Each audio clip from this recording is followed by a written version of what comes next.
Hello and welcome to Vibes of India. Today we have gathered together to discuss a very disturbing event that has recently occurred in Gujarat. It is the death of several kids. We still do not know the number at the TRP gaming zone in Rajkot. A man-made disaster, a disaster blessed by officials of Rajkot. And who better to discuss this tragedy than a very outspoken MLA of Gujarat who has always stood for justice, for the marginalized and for the underprivileged. Welcome Jignesh Mevani to Vibes of India. Also with us is Nandini Oza, a senior journalist, and together we want to explore this tragedy and why Gujarat, considered to be a model state, continuously keeps on witnessing such tragedies, and tragedies occur, but at the end of the tunnel there is no way, there is just darkness. Why? And that is the most unfortunate part, and maybe this is the Gujarat model, right? There is no justice. As I was discussing with you earlier, if there is requirement of a school, and if we put a lot of pressure as media, as forces of opposition, they may come up with a school. But one of the walls of that school falls down on a poor child. Parents of that child will not get justice. Denial of justice has become an order of the day in the state of Gujarat. Even in this case of Rajkot, just imagine, to what extent it is disturbing. Just imagine a day when a mother would receive the dead body of his or her son. That's not even a dead body, it's just like body, it is just pieces. What will be the trauma of that lady? What will be the trauma of that mother? What will be the psychological, emotional impact on her life? She will never be out of it, never. And even after this, we have lost more than 50 people. Even after this monumental callousness, indifference, I don't see that there is a desire on the part of the state of Gujarat and BJP government to ensure that the probe will go to its logical end. I'm sorry to say, I'm not because I'm in Congress, I'm very objectively and on the basis of a lot of experiences. You see the case of Una, you see the case of Thangad Dalit Hatyakand, you see the case of Baroda, you see the case of Morbi Bridge collapse, you see the case of Takshashila, you see the case of Shreyas Hospital. Investigation never goes to its logical end. Trials don't get commenced within a period of 6 months to 1 year, and you hardly see any conviction. So there is no justice in Gujarat.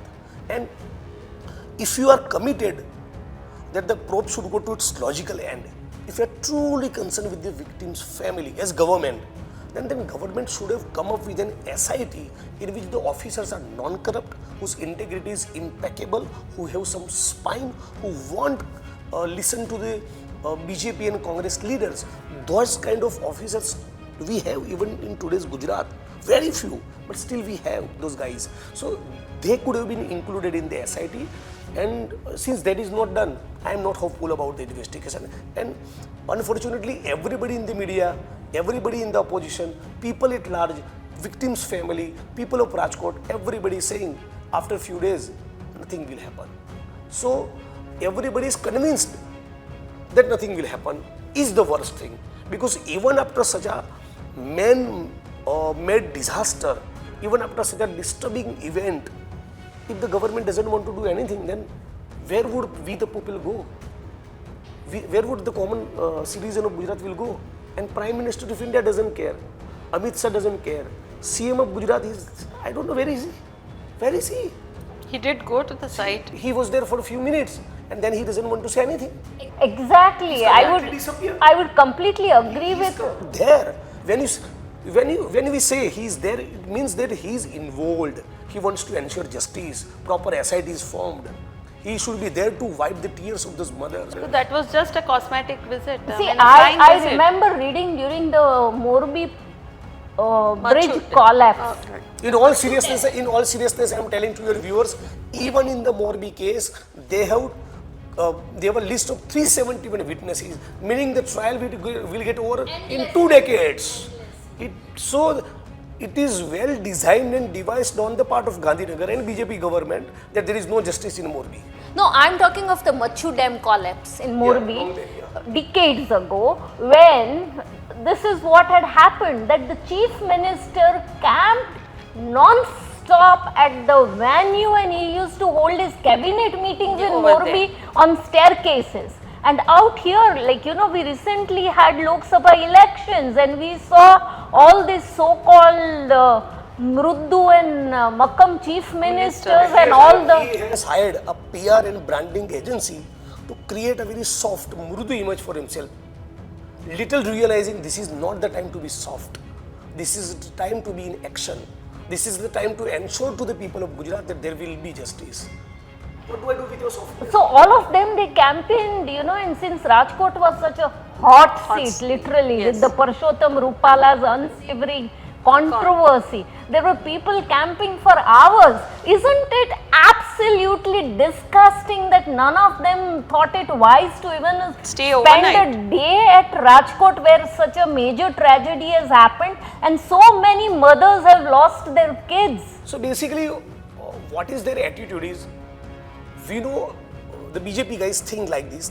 We know how to create communal divide when there is election, and we know how to get 156.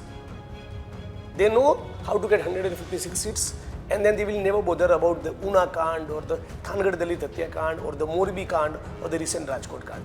That is what their attitude has become. So now it is the duty of all the citizens of Gujarat that we get ourselves out of the deep slumber. We need to wake up that this is my Gujarat, this is my India, this is my country. We can't let this happen. If it happens to you, I should be standing by you. If it happens to me, you should be rock solid with me. We all should be, going beyond caste and religion and supporting the people at large as a fellow citizen. And what happens when there is an Una Kand? Then only Dalits will bother. When 14 people from the Patel community got killed, only Patel bothered, except a tiny minority of liberal-minded people. So this mindset has to go. We are living in 2023, 2024. This is an era of modern science and technology. We are in the era of globalization. We should think like an Indian citizen, not just as Chaudhary or Rabari or Dalit or Adivasi or Patel. This now, at least even after such a huge tragedy, if we don't wake up, then this will happen to my family, this will happen to your family. So I appeal through your medium to the people of Gujarat that we should be really concerned about the people of Rajkot, because what has happened with them may happen with us tomorrow. Definitely. And if you do not speak up when I'm in, Then when will you speak up? I'm not going to speak up when you are in trouble. That is a common knowledge worldwide. And first of all, I also enjoy cricket a lot. I also at times watch IPL.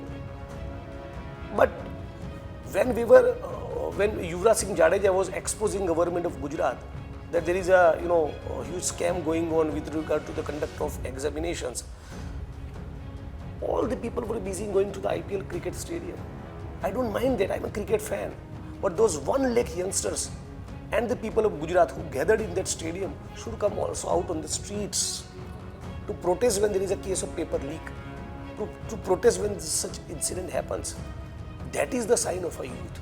You are 25, you are 30, you are 35. That doesn't indicate their youth. If you are not on the streets when you are 25 or 30 for the rights of the people at large, then you are not the youth. See, youth stands for rebellion, youth stands for justice, youth stands for change for the good, youth stands for democracy. But in Gujarat, I'm sorry to say, youth means going on fast bikes or spending an evening at Sindhu Bhavan or having cold coffee somewhere. Where is the conscience of the youth of Gujarat? And even after such tragedy, if we don't wake up, then it's already too late. We have already seen, a lot of lives getting lost in Morbi and all the episodes we've discussed. And we are supposed to be the model state, state of India. If this is the model, This is the model we want to take. God save our country. This is the model that we want to take to every nook and corner of India. And Jignesh, coming back to the SIT that has been formed in Rajkot case, Just let me interrupt. And what is the compensation? You give 4 lakh rupees?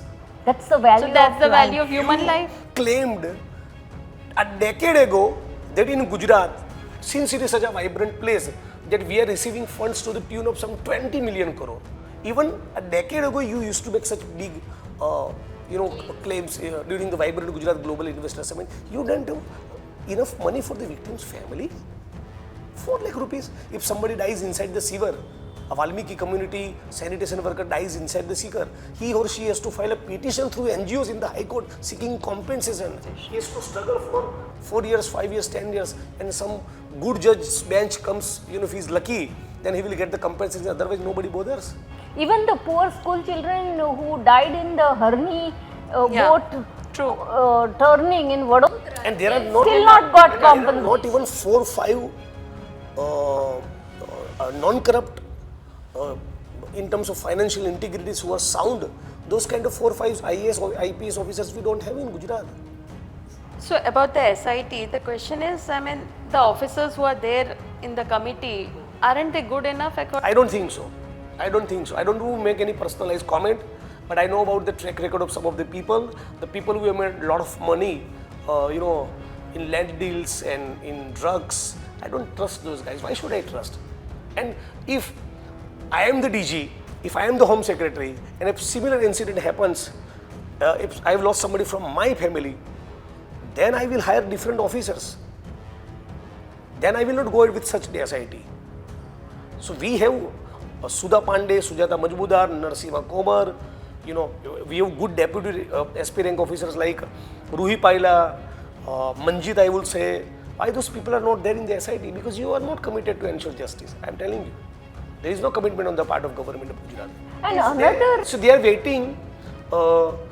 Let the cameras of the media persons from Rajkot, let them come to Gandhinagar, let them settle, and let everybody, start discussing what is going to happen on the 4th, and then everything will be buried. And is it an only solace that we do have the High Court which has slammed the state machinery or not? It's good that the High Court has slammed the state machinery. Good the observation the High Court has made. I really appreciate that the Gujarat High Court has taken a suo motu cognizance. But what about the rest of the cases? And the same High Court should have pulled them long back, because in the Shreyas Hospital tragedy, the same Gujarat High Court gave directions to do XYZ things. They were never complied with. So they should have pulled them. So High Court and Supreme Court keep giving the guidelines and the directions, and when they don't get it implemented or executed, or compliance is not made, then they also doesn't care. They also don't suspend IAS, IPS officers. Until and unless IAS, IPS officers, MPs and MLAs, cabinet rank ministers and big, powerful, rich people don't go behind bars, justice is there. That confidence will never prevail among the masses at large. See, and another unfortunate thing is that Gujarat government always dismisses people of lower rank, serving in class 3 or class 4 level. Have we ever heard of an IAS or an IPS dismissed? Yeah. Unless, of course, it's a fake encounter where they've really done good work, or some personal issue involving some. So during the fake encounter cases of Gujarat, when Rajneesh Rai started arresting his colleagues, very powerful senior most IPS officers, having properly aligned with the Gandhinagar and Kamalam, from that day onwards, we don't see encounters in Gujarat. In a similar way, you need to set an example here. We will not spare anyone, no matter how powerful you are. If some rich businessman is money involved in this, he will go behind bars. If some IAS, IPS officer has displayed a lot of carelessness, he or she will have to face the music. That kind of example, if you don't set, then the message doesn't go around. You need to send a message. Nobody will be spared if you, tamper with the lives of the common people. And Gujarat has always stood for justice, because we believe that we are Mahatma Gandhi's Gujarat, a man who spearheaded our freedom struggle, who got justice, who got freedom for all of us, and now we are reducing it. But we have Gandhiji on one hand, who experimented with the truth, and we have another guy who is experimenting all the time with the bluffs, with the lies, and who is shamelessly campaigning for Prajwal Revanna, who allegedly raped some 300 women. What do we expect from him? What kind of example he is setting? But here, I mean, coming back to the Rajkot case, it is all about, you know, following the law in letter and spirit. You're not doing any rocket science. You just have to. Yes, some extraordinary effort is not required. You need to ascertain, find out because of whose indifferent and careless attitude this tragedy happened. Why the equipments, despite of law being there and despite of the categorical direction coming from the High Court, why certain things were not ensured, why the safety measures were not taken, why there was no fire system. And you know, media people and even some of the lawyers have expressed their apprehension that with the intention to damage with the evidence, they've used JCB, they wiped out everything. The GS completely, the entire site is cleaned. It's so. What is the intention? Why they were in so much hurry? So that one can start playing cricket over that field. It flattened like. It's completely flattened. So you know, it's creating a lot of doubts. Gujarat sadly has reduced itself to a place where setting is possible in each. Yeah, you give money to the collector or to the commissioner or to the concerned officer or to the concerned MP, MLA from the BJP, and even if you don't have BU permission, you can start initiate an entire building. You can build entire construction, entire structure. It can be created, and there are thousands of buildings right now. As I am talking to you, this moment, if government of Gujarat starts identifying, not hundreds of, they will find out thousands and thousands of buildings all across Gujarat. It's already constructed, but there is no BU permit. And then you ask for the regularization fee. Yeah. I mean, what to regularize? So you do Why? an illegal. So it's like you illegally occupy a piece of land and then you get it regularized by giving a lot of money behind the table. Yeah. So primarily it is the money which is involved into this, and ultimately, no matter how much pressure we as a force of opposition, we as a Congress party create, no matter how pressure is created by the media, no matter how much the victim families express their grievance, it is we the people of Gujarat who need to wake up. We can't let it happen again. That consciousness should come amongst us. And we need to get out of this narrow bracketing of you are a Muslim, I am a Hindu. All of us need to be Gujaratis, to be human beings. Because all the people who got killed are 90% of them are Hindus. Yeah. Exactly. The people who got killed in the Morbi Bridge tragedy, 90% of them are. They are lower middle class, they are lower class, they are poor people, they are marginalized. So justice is elusive. Justice, sadly, in this state is limited only for the rich and the famous. Yes. If I am a big industrialist and if my contract bid I find something wrong, I can get very good justice. So it's very unfortunate, and as I'm repeatedly saying, we need to really wake up, and I appeal to the Gujarat police and to the BJP government that they at least now include 2-3 solid officers who can really do a great job, who can ensure justice, and somehow they need to convince to the people of Gujarat that at least finally now justice will be done, and we will try our best that no such incident is ever repeated. That kind of assurance must come from the government of Gujarat. That assurance is not coming. My heart is not convinced that justice will be done. And I hope, that the Gujarat High Court, which has taken a suo motu notice, which is commendable, also comes up with this idea of having a people's jury along with this SIT, so that there are balanced people the subject representing experts, the different sections of the society. Maybe a parent or two also can become the party, so that will be more result oriented. So that it is a balanced jury, it is a balanced team, and at least there is some semblance of justice that we can hope for. Thank you very much, Jignesh, for sparing your time, and we hope that there is justice made, there is justice that comes to the victims of Rajkot, and not just the Rajkot victims of the TRP gaming zone, but justice to all those who have since years waited for some ray of hope in this Gujarat, in this so-called vibrant Gujarat. Thank you very much, Jignesh.